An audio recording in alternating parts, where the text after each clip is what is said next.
तो गाइस, हमारा भारत ऐतिहासिक, धार्मिक, रामायण, महाभारत, भागवत गीता जैसे ग्रंथों से समृद्ध देश कहलाता है। और द्वापर युग में, सांसारिक युग में जन्मे एक कृष्ण, जिनको कि नटखट माखन चोर, कहीं गिरधर गोपाल, कहीं नटखट नागर, तो हम जैसी मैया जो कि कृष्ण जी की नित्य सेवा करती हैं, भोग लगाती हैं, तो उन्हें पुत्र की तरह दुलार करते हैं। और हम सभी मैया लड्डू, माधव, केशव आदि नामों से इनको बुलाते हैं। तो भगवान कृष्ण के जन्म से पहले से लेकर के मृत्यु तक का समय उनका बहुत ही ज़्यादा कष्टदायक रहा है, क्योंकि जन्म लेने के पूर्व ही उनके मारने के षड्यंत्र रचा जाने लगा। उनके मामा कंस को जब पता चल गया कि मेरी बहन देवकी के जो 8वीं संतान होगी वो पुत्र होगा और वही कंस के विध्वंस का कारण बनेगा, तो इसी डर से जब कृष्ण अपनी माँ के गर्भ में आए थे तभी उनको कालगृह में डाल दिया गया था, उनकी माता को। और पूरे उनके जन्म के समय तक उनका बहुत ज़्यादा ये ध्यान रखा जा रहा था कि कहीं कालगृह से बाहर न जाए, कहीं इनका जो नवजात शिशु जन्म ले तो उसको कालगृह से बाहर ना ले जाए, ताकि कंस की यदि वह मृत्यु का कारण बनेगा तो कंस की मृत्यु ना हो पाए और वह कंस को मार नहीं पाए। लेकिन ऐसा हो नहीं सका। कृष्ण भगवान का जन्म भी हुआ और वो कारागार से बाहर भी गए और उन्होंने अपने मामा कंस का विध्वंस भी किया। तो कृष्ण के जन्म से लेकर के मृत्यु तक का समय बहुत ही ज़्यादा कष्टदायक रहा, फिर भी भगवान कृष्ण अपने पद से कभी भी विचलित नहीं हुए और उनके चेहरे पर हमेशा एक मुस्कान बनी रही और कठिन परिस्थितियों का उन्होंने एकदम डटकर मुकाबला किया। और आज भी भगवान कृष्ण किसी न किसी रूप में आकर के अपने भक्तों की रक्षा करते हैं और भक्तों को दर्शन देते हैं।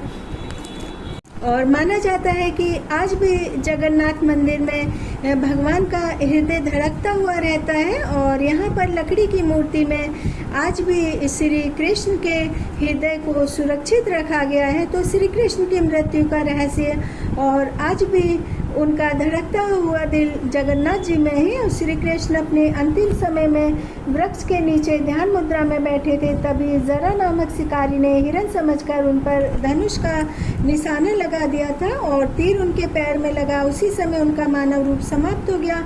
अर्जुन को श्री कृष्ण की मृत्यु का पता चला तो उन्होंने श्री कृष्ण के शरीर को सम्मान के साथ नदी में प्रवाहित कर दिया। मान्यता है कि भगवान कृष्ण का शरीर नदी में बहते बहते जगन्नाथपुरी में जा पहुंचा था और श्री कृष्ण का हृदय दिव्य था, तो वह पंच तत्वों में विलीन नहीं हो सकता था और उनका हृदय जगन्नाथपुरी में समुद्र तट पर आ गया। कई वर्षों बाद उड़ीसा के राजा इंद्रद्युम्न को स्वप्न में आया। स्वप्न में कहा गया समुद्र के किनारे एक दिव्य वस्तु है, उसको खोज कर लाओ और उससे भगवान की मूर्ति बनाओ। राजा ने खोज की और भगवान कृष्ण का वह दिव्य हृदय, जिसको नील माधव का नाम दिया गया, राजा ने भगवान विष्णु के रूप में विश्वकर्मा को मूर्ति बनाने के लिए कहा और विश्वकर्मा जी ने कहा मैं 21 दिन तक बंद कमरे में मूर्ति बनाऊंगा। ध्यान रहे कि कोई भी व्यक्ति अंदर न आए। लेकिन जैसे दिन बीतते गए राजा को शक हुआ, उन्होंने दरवाज़ा खोला तो विश्वकर्मा अदृश्य हो चुके थे, पर मूर्तियाँ पूर्ण रूप ले चुकी थी और बहुत ही अद्भुत थी। जगन्नाथ में 3 मूर्ति कृष्ण, बलराम और उनकी भगनी सुभद्रा की है और इन सभी की लकड़ी की मूर्तियाँ जगन्नाथ जी में, जगन्नाथ मंदिर में एकदम सुरक्षित रखी हुई हैं। और भगवान श्री कृष्ण का जन्म धर्म की स्थापना एवं अधर्म को समाप्त करने के लिए हुआ था। Hello everyone, welcome to my mini blog. तो एकमात्र ऐसे भगवान हैं जो कि भक्तों को दर्शन देने मंदिर से बाहर आते हैं, तो वो है जगन्नाथ जी भगवान, अर्थात कृष्ण भगवान का जीता जागता धड़कता हुआ हृदय, जो कि लकड़ी की मूर्ति में सुरक्षित है।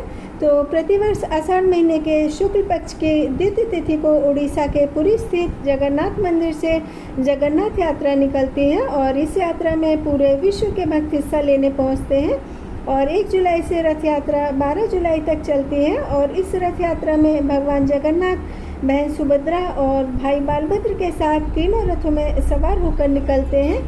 तो कोरोना महामारी के चलते पिछले 2 वर्षों तक भक्तों को इस रथ यात्रा में शामिल होना प्रतिबंधित था और उड़ीसा राज्य के पुरी में स्थित भगवान जगन्नाथ जी का मंदिर भारत के चारों धामों में से एक है। और कोरोना के समय नागरिकों की स्वास्थ्य सुरक्षा हेतु जब मंदिरों में ताले लगा दिए गए थे, तो उस वक्त भी रथ पर सवार होकर भगवान जगन्नाथ जी ने भक्तों को दर्शन दिए। और उस वक्त रथ खींचने और समीप से जाकर जगन्नाथ जी के दर्शन के लिए भक्त व्याकुल हो उठे थे। तो मेरे शहर में भी, गाजियाबाद में भी रथ यात्रा के भव्य धार्मिक समारोह की तैयारी काफ़ी दिन पहले से ही शुरू हो जाती है और सारे शहर को मंडप की तरह सजा दिया जाता है। तो हम सभी भक्तों को इस रथ यात्रा का पूरे वर्ष इंतजार रहता है। तो ये देखिए, मेरे घर के पास से रथ यात्रा निकल रही है और सभी भक्त पूरे उत्साह से हरे कृष्णा हरे राम नाम का जप करते हुए कृष्ण भक्ति में लीन होकर झूम रहे हैं। और इस रथ यात्रा की महत्वपूर्ण विशेषता देखिए, भक्तों ने सिंहासन के छोटे से कितने खूबसूरत रथ को सिर पर रखकर इस रथ यात्रा की धार्मिक यात्रा को और भी ज़्यादा अधिक भक्तिमय बना दिया है। तो ये देखिए, ये जगन्नाथ जी को विशाल रथ में बैठाकर सभी भक्तों ने एक सुरक्षा कवच बनाकर रखा है और रथ में बैठकर शहर के मंदिरों के आयोजक हरे कृष्णा हरे रामा नाम भजन कीर्तन कर रहे हैं। तो देखिए, आज पूरा शहर हरे कृष्णा हरे रामा के भक्ति स्वर में लीन हो गया है। और जब भी कृष्ण के भजनों पर भक्त झूमते गाते हैं ना, तो कुछ देर के लिए शरीर की उपस्थिति को एकदम भूल जाते हैं और एक आत्मस्वरूप भगवान के भजन में पूर्ण रूप से भगवान को समर्पित हो जाते हैं। तो ऐसे ही हमारे कृष्ण, इनकी लीलाएं, इनके रहस्य बहुत ही अद्भुत है और हम मनुष्यों की कल्पनाओं से परे हैं। तो सभी भक्त प्रेम से बोलो राधे राधे, हरे कृष्ण कृष्ण कृष्ण हरे हरे, हरे राम राम राम हरे हरे।